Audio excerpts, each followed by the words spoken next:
ఉదయం లేవగానే వాటర్ తాగి యోగా చేయాలా? యోగా చేసిన తర్వాత వాటర్ తాగాలా? ఎక్కువ అంటే ఫుల్ వాటర్ తాగిన తర్వాత యోగా చేస్తే అది క్రాంప్స్‌కి, స్లగిష్‌నెస్‌కి దారితీసే అవకాశాలుంది. అది మన హెల్త్‌ని తక్కువ చేసే అవకాశాలుంది. మీరు ఉదయం లేవగానే ఒక గ్లాసు లూక్ వార్మ్ వాటర్ అంటే గోరువెచ్చని నీళ్లు తాగి కొంచెం కొన్ని డ్రాప్ ఆఫ్ లెమన్ యాడ్ చేసుకుంటే ఆల్కలైన్ బ్యాలెన్స్ అవుతుంది. మీరు లూక్ వార్మ్ వాటర్‌ని సిప్ చేస్తూ తాగాలి. మీరు నేచురల్ కాల్స్ అటెండ్ అయిన తర్వాత మీరు శుభ్రంగా యోగా చేసుకోవచ్చు. యోగా కంప్లీట్ అయిన తర్వాత హాఫ్ లీటర్ వరకు మీరు వాటర్ తాగొచ్చు.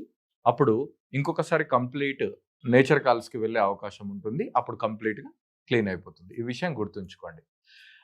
2019 సంవత్సరంలో ఒక జపాన్‌లోని టోక్యో యూనివర్సిటీ ఈ రీసెర్చ్ చేసింది.